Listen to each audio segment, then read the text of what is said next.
Yeah, I remember that vividly. I was just talking to a friend of mine from that mission, and we were asking like how long was the flight, and it was like a 16-hour flight from LA to Hong Kong, and then we had another like 4-hour flight to Singapore.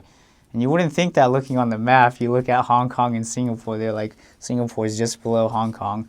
But it was a long flight, and I remember being so exhausted and just thinking like this is real. It's hitting in. Like this is not no turning back, but it really just hit in that you've been studying this language for 6 weeks. And I remember getting there, and the missionaries who meet you there, like these more seasoned missionaries, they greet you and they help the president. And so they were like his assistants, and one of them, Elder Robinson, I remember him.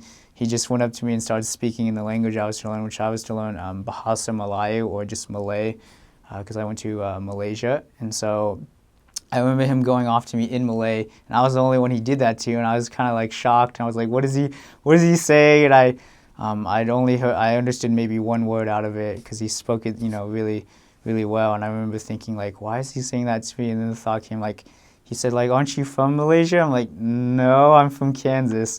And I remember him just breaking out laughing like, "Oh, I'm sorry, like you look like one of them." I'm like, "Oh, really?" He's like, "Yeah." I'm like, "Oh," I was like, "Is that a good thing?" He's like, "No, yeah, it'll be a good thing."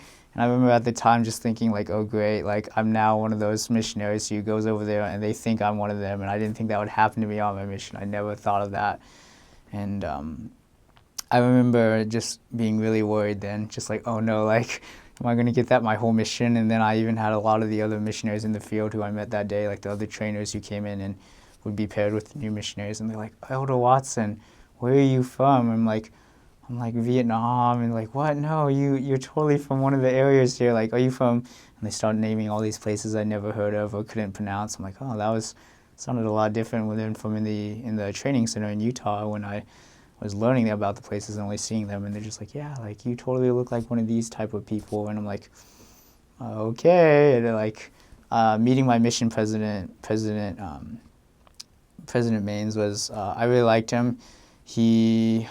It just felt a lot of love from him the first day. I remember that feeling, this overwhelming love, and how he basically just said, "You know what, like I understand where you've been. I went on a mission," and that helped be a source of comfort for me. And also seeing the other missionaries, there was like, I think roughly 15 of us who went in, and we were all just scared. And you could, looking back, you could totally see that. I think we all just tried to keep it together and realizing like this is real. And I remember just already sweating in the airport, like it was so humid over there in Singapore, and I didn't think it would be that. We were told it'd be really humid, but just sweating that. And then they asked us at the airport, they're like, "Okay, like you're gonna go and contact people," which is where you try to introduce the gospel to them. Like, "Oh no, like thankfully in Singapore there's like so many languages spoken." I'm like, "I really hope it's someone in English." But the 4 people I contacted, because we took the subway to the place where we'd meet our trainers, and I remember contacting the first person spoke Indian, but I didn't know that. I was just so worried. I like didn't understand what you say. Like, "Oh no," and I tried to remember speaking in English. Then I tried switching to Malay, and then I was like, "What is she saying? Like, did I learn that word?" Like racking my brain.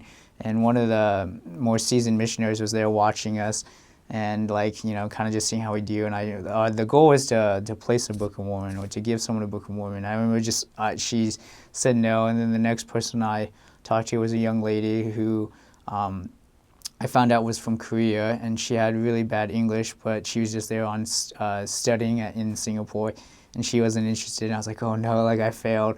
And I thought that just because the other mission, the senior seasoned missionary, the first person he talked to ended up taking a Book of Mormon, and he even got his number, and they eventually started teaching him. And I found out later they started teaching him a couple months later. I'm like, "Man, like how am I going to get to that point in my mission if like the first person?" And I realized looking back that that person was definitely more open to the gospel at that point in their life.